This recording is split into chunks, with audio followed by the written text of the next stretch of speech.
My name is Sarah, and I've always believed that family is the most precious thing in life. I'm married to my loving husband, Jack, and we have 2 wonderful adult children, our son, Michael, and our daughter, Emily. Michael followed in his father's footsteps and became an engineer, while Emily pursued her passion for art. I couldn't have been prouder of both of them. Emily's artistic career took off quickly after college.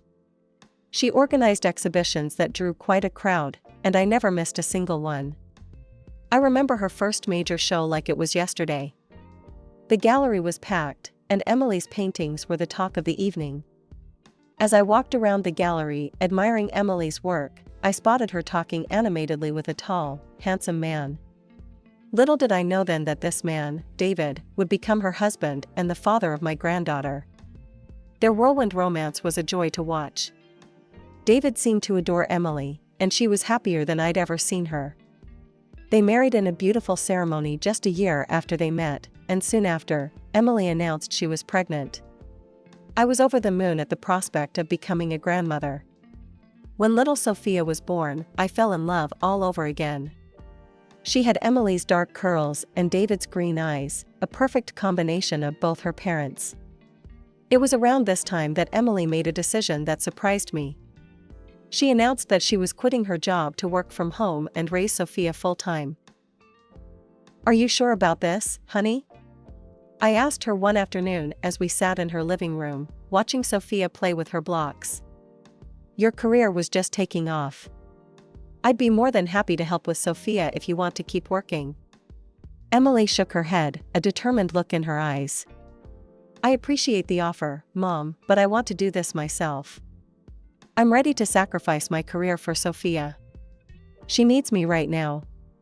I couldn't quite shake the feeling that something was off about this decision, but I respected Emily's choice. After all, she was a grown woman capable of making her own decisions. As the months passed, I noticed that Emily became more distant. Our regular coffee dates became less frequent, and when I called, she always seemed to be busy. As Emily drifted away, I found myself spending more time with Michael and his wife, Lisa.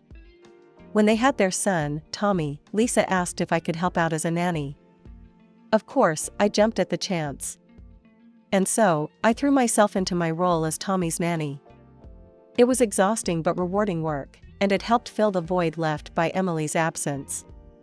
Still, I couldn't help but wonder if Emily was upset about the time I was spending with Tommy. I wanted to talk to her about it, but she kept avoiding my calls and canceling our plans.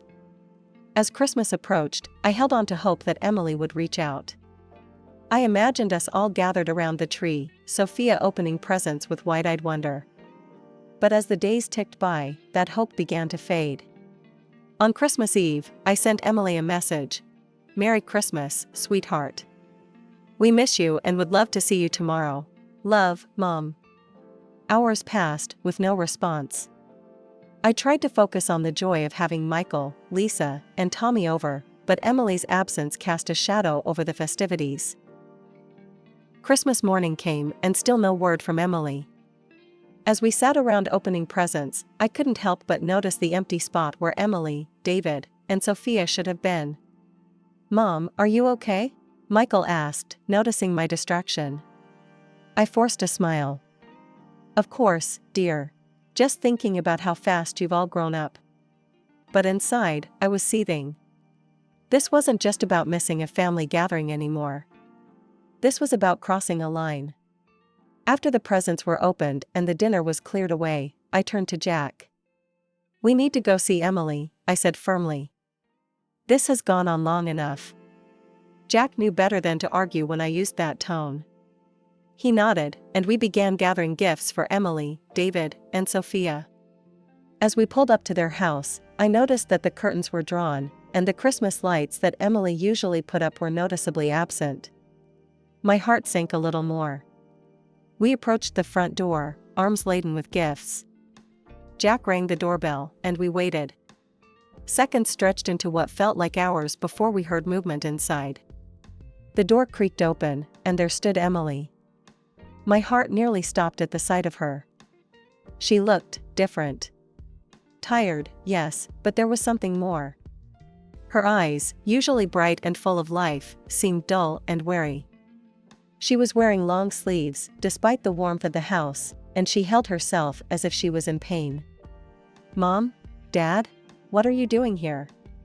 Her voice was barely above a whisper. "Merry Christmas, sweetheart," I said, trying to keep my voice steady. "We missed you at the family gathering, so we thought we'd bring Christmas to you." Emily's eyes darted nervously behind her before she stepped onto the porch, partially closing the door behind her. That's really nice of you, but you shouldn't have come. I'm not feeling well, and I didn't want to get anyone sick." It was then that I noticed the bruise on her arm, partially hidden by her sleeve. My motherly instincts went into overdrive. "Emily, what happened to your arm?" I asked, reaching out to her. She flinched away from my touch, pulling her sleeve down. "Oh, it's nothing. I had a little accident the other day. Slipped in the bathroom. Clumsy me." I exchanged a glance with Jack. We both knew she was lying. "Where's Sophia?"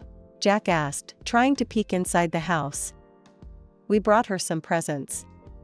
Emily's face softened at the mention of her daughter. "She's napping right now. But I'm sure she'd love to see you. Maybe she could come visit you tomorrow?" I nodded eagerly, grasping at this olive branch. "Of course. We'd love to have her over." We chatted for a few more minutes, the conversation stilted and uncomfortable. Emily kept glancing back at the house, as if afraid someone would overhear. As we were about to leave, I couldn't help but pull Emily into a hug. She stiffened at first, but then melted into my embrace. For a moment, I felt like I was holding my little girl again. The next day, I woke up early, my mind still reeling from our visit to Emily's house. I busied myself in the kitchen, preparing Sophia's favorite foods and setting up some art supplies. Around noon, the doorbell rang. I rushed to answer it, finding Emily standing there with Sophia. My heart ached at the sight of my daughter, her eyes darting nervously as if expecting trouble. "Hi, Mom," she said softly. "Sophia's excited to spend some time with you." I knelt down to Sophia's level, opening my arms. "Hello, sweetheart. Grandma's so happy to see you." Sophia hesitated for a moment before running into my embrace. I held her tightly, breathing in her sweet, familiar scent. Emily handed me Sophia's backpack. "I've packed some of her things. I'll be back to pick her up this evening, okay?" I turned my attention to my granddaughter, determined to make the most of our time together. "Come on, sweetie. Let's go see what fun things Grandma has planned." We spent the afternoon drawing, baking cookies, and playing with dolls. It was wonderful to see Sophia laugh and play, but I couldn't shake the feeling that something was off. She seemed more subdued than usual, often glancing at the door as if expecting someone to burst in. As we sat coloring together, I decided to gently probe. "Sophia, honey, is everything okay at home?" Sophia's crayon paused mid-stroke. She looked up at me with those big, innocent eyes. "Mommy cries a lot," she said quietly. My heart clenched. "Why does Mommy cry, sweetheart?" Sophia shrugged, returning to her coloring. "Daddy yells at her. He says mean things." I tried to keep my voice calm, even as anger and fear surged through me. "What kind of mean things, Sophia?" "He says Mommy is stupid and can't do anything right. Sometimes he grabs her arms really hard." Sophia demonstrated, gripping her own arm tightly. We sat like that for a while, my mind racing. I knew I had to do something, but I wasn't sure what. I couldn't let Emily and Sophia continue living in fear. As the afternoon wore on, Sophia's play took a disturbing turn. She began acting out scenes with her dolls, making them yell at each other and push each other around. "Sophia," I said gently, "where did you learn to play like that?" She looked up at me, her face serious. "That's how Daddy treats Mommy sometimes." After Sophia's revelations, I couldn't sit idle any longer. I called Lisa, my daughter-in-law, and asked if she could watch Sophia for a few hours. She agreed without hesitation, sensing the urgency in my voice. "Jack," I said, my voice trembling with a mix of fear and determination. We need to go to Emily's house. Now. He nodded, his face grim. I'll drive. The ride to Emily's house was tense, filled with unspoken worries. As we pulled up to their street, I suggested we speak to the neighbors first. Maybe they've heard something, I reasoned. It could give us a better idea of what's really going on.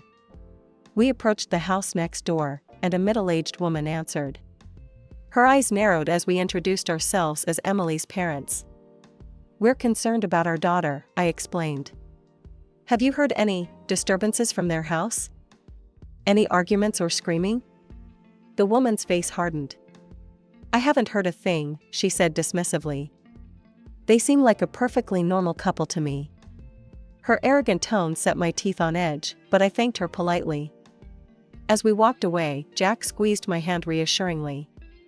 We were about to knock on Emily's door when we heard it, David's voice, raised in anger. Why did you let Sophia go to your mother's? You know, I don't like her spending time there. My blood ran cold.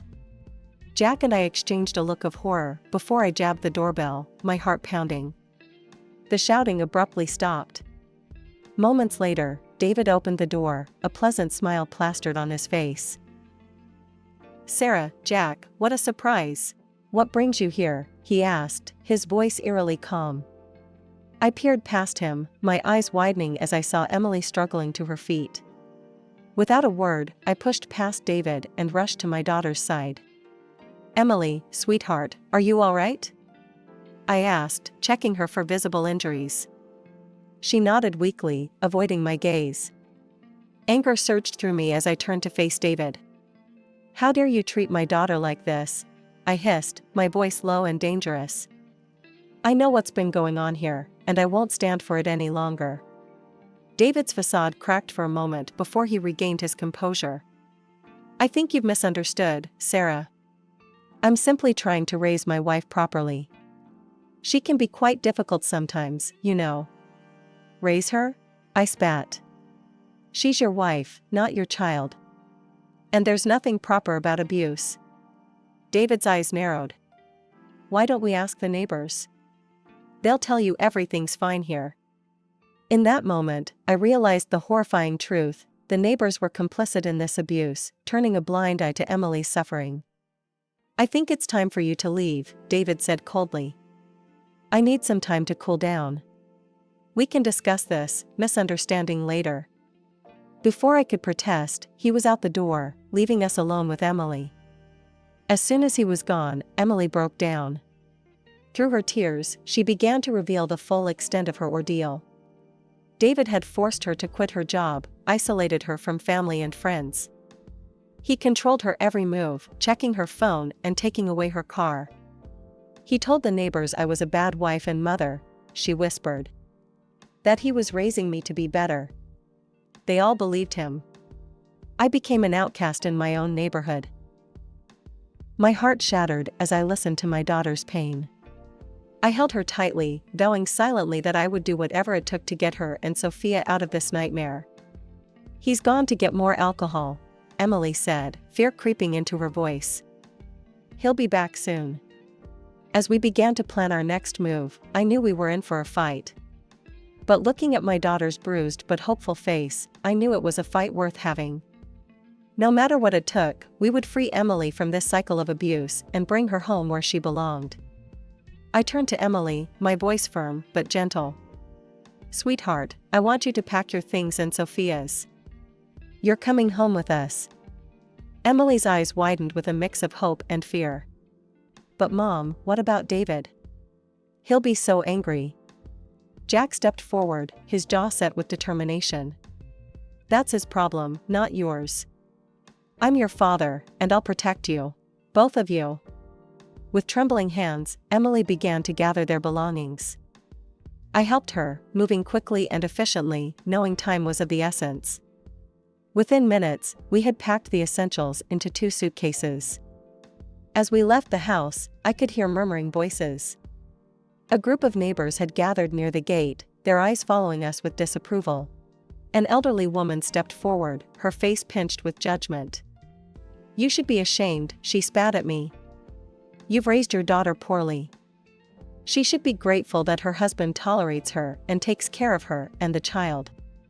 Anger surged through me.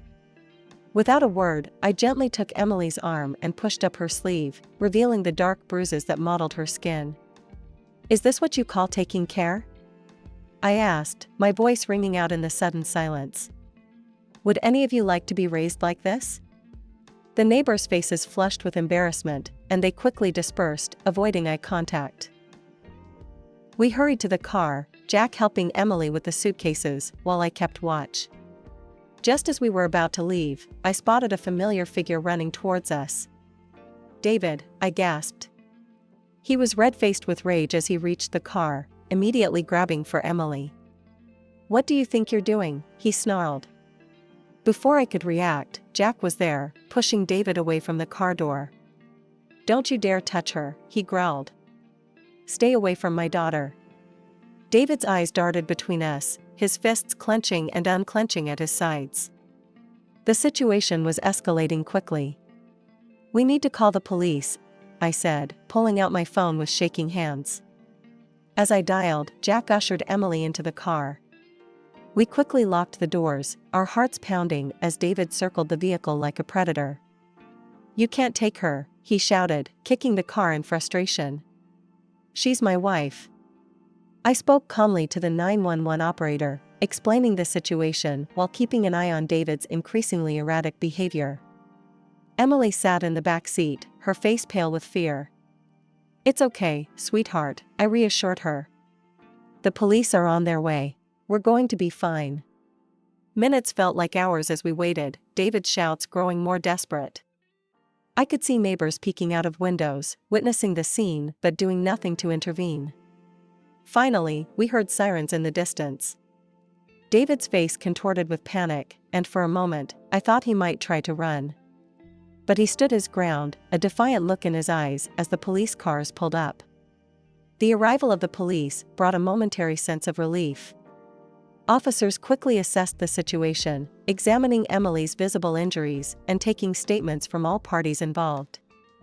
The tension in the air was palpable as David was handcuffed and placed in the back of a police car.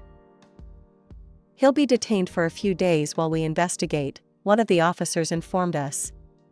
"We'll need you to come to the station to provide a formal statement, Mrs. Thompson." Emily nodded, her voice barely above a whisper. "Okay." The next few days were a whirlwind of activity. Emily bravely recounted her experiences to the police, her voice growing stronger with each retelling. I stayed by her side, offering support and corroborating her story where I could. However, our hope for a quick resolution was dashed when David's lawyer presented a united front of neighbors all claiming that Emily and David had a perfectly normal relationship.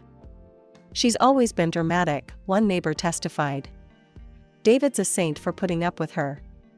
Their words made my blood boil, but I reminded myself to stay calm for Emily's sake. Determined to prove Emily's innocence, we agreed to a lie detector test. I held my breath as she answered question after question, her voice steady despite the stress. When the results came back confirming her truthfulness, I felt a surge of vindication. A psychological evaluation followed, revealing the depths of Emily's trauma. "Your daughter is suffering from severe depression, likely stemming from prolonged domestic abuse," the psychologist explained to me privately. "She'll need ongoing support and therapy." Despite the mounting evidence, David remained adamant about his innocence. His latest threat to seek full custody of Sophia sent Emily into a panic. "He can't take her, Mom," she sobbed. "I can't lose my baby." That's when I knew we needed to dig deeper. I hired a private detective, hoping to uncover something in David's past that would expose his true nature. Weeks passed as the detective worked tirelessly. Emily and Sophia stayed with us, slowly beginning to heal in a safe environment. Watching my daughter rediscover her smile was both heartwarming and heartbreaking. Finally, the detective called with news. "Mrs. Thompson, I found something you need to see." The information he presented was shocking. David had a history of domestic violence in another city. He'd been ordered to undergo therapy but had fled the state before completing the program. "There's more," the detective said grimly. "I've collected testimonies from other victims. The pattern is always the same: charm, control, then violence." As I leafed through the files, a mix of emotions washed over me. Anger at David for causing so much pain, relief that we finally had concrete evidence, and sadness for all the women who had suffered before Emily. "Thank you," I said to the detective, my voice thick with emotion. This changes everything." The day of the court hearing arrived, and the tension in the air was palpable. I sat beside Emily, squeezing her hand reassuringly as we waited for the proceedings to begin. Our lawyer, a stern-faced woman named Ms. Henderson, arranged the stack of evidence before her. As the judge called the court to order, I could see David across the room, looking smug and confident. That confidence, however, began to waver as Ms. Henderson presented our case. "Your Honor," she began, "I'd like to present evidence of Mr. David Thompson's history of domestic abuse." One by one, she laid out the detective's findings, police reports from David's previous city, incomplete therapy records, and testimonies from past victims. David's lawyer objected vigorously, but the judge overruled him, allowing the evidence. Then came a moment that sent shockwaves through the courtroom. Ms. Henderson called forward a witness, Sarah, David's ex-girlfriend from 7 years ago. Sarah's voice trembled as she recounted her experiences. "He would fly into rages over the smallest things. The bruises.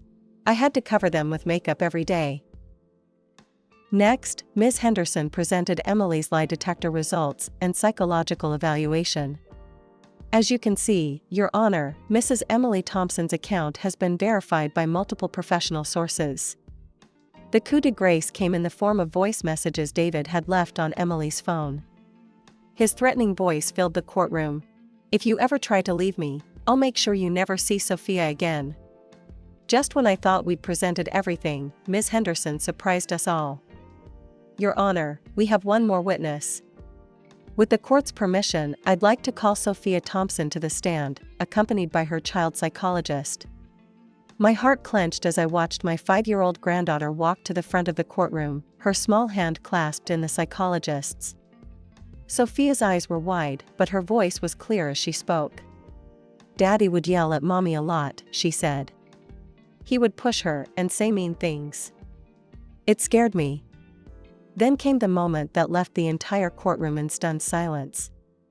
Sophia's psychologist presented a video to the court, a shaky, dimly lit clip that Sophia had recorded on her mother's phone one night when she'd been woken by shouting. In the video, David's enraged voice could be clearly heard, along with the sound of something shattering and Emily's frightened pleas. As the video ended, I could see tears in the judge's eyes. David sat slumped in his chair, all pretense of innocence gone. The judge's verdict came swiftly and decisively. David was sentenced to prison for domestic abuse, with mandatory counseling. Emily was granted a divorce, awarded 50% of their shared property, substantial financial compensation, and full custody of Sophia. David was barred from any contact with Sophia until she turned 18, and even then, only if she chose to see him. As the gavel fell, I felt a wave of relief wash over me. Emily collapsed into my arms, sobbing, not from fear this time, but from sheer relief. "It's over, Mom," she whispered. "It's finally over." As we left the courtroom, I saw David being led away in handcuffs. Our eyes met for a brief moment, and I saw something I never expected: regret. But it was too little, too late. As I stood in my kitchen, preparing a feast for our weekly family dinner, I couldn't help but smile. The house was filled with the cheerful noise of my grandchildren playing, the aroma of roasting chicken, and the gentle hum of conversation from the living room where Emily and Michael were catching up. It had been 6 months since the court hearing, and the change in our family was palpable. The dark cloud that had hung over us for so long had finally lifted, replaced by a warmth and joy that I had feared we might never experience again. Emily and Sophia had moved in with Jack and me after the trial. At first, I worried it might be challenging for all of us to adjust, but those fears quickly dissipated. Having them close allowed us to provide the support and love they needed to heal. Sophia, my brave little granddaughter, was making remarkable progress. The nightmares that had plagued her in the early days after leaving David had become less frequent. Now, more often than not, I would hear her giggling with her cousin Tommy as they played elaborate make-believe games. "Grandma, look!" Sophia called out, running into the kitchen with a drawing in her hand. "I made this for you." I wiped my hands on my apron and knelt down to examine her artwork. The page was filled with bright colors, a stark contrast to the dark, scribbled drawings she had produced in the months following the trial. This picture showed our family, stick figures with big smiles, standing in front of a yellow house with a rainbow arching overhead. "It's beautiful, sweetheart," I said, pulling her into a hug. "Why don't we hang it on the fridge?" As I stood up, I caught sight of Emily watching us from the doorway, a soft smile on her face. The change in her was just as remarkable as Sophia's. The haunted look in her eyes had faded, replaced by a spark of life that grew brighter each day. "Need any help, Mom?" she asked, stepping into the kitchen. "You can set the table if you'd like," I replied, gesturing to the stack of plates on the counter. As we worked side by side, I marveled at how natural it felt. These simple moments of domesticity, once taken for granted, now felt like precious gifts. Emily had started drawing again, something she hadn't done since the early days of her marriage to David. Her studio, once Jack's old office, was filled with canvases. I had watched her art evolve over the past months, mirroring her healing journey. The first pieces had been dark and chaotic, all harsh lines and somber colors. But gradually, light began to creep in. Now, her latest works were explosions of color and life. "I have some exciting news," Emily said as she laid out the silverware. "The gallery downtown wants to feature some of my new pieces in their upcoming show." "Oh, sweetheart, that's wonderful!" I exclaimed, pulling her into a hug. "I'm so proud of you." Emily beamed, her eyes shining with a confidence I hadn't seen in years. She had recently started working part-time at a local art supply store, slowly reintegrating into the workforce. It was a small step, but an important one in reclaiming her independence. As we all gathered around the dinner table that evening, Jack, Michael, Lisa, Tommy, Emily, Sophia, and me, I felt a wave of gratitude wash over me.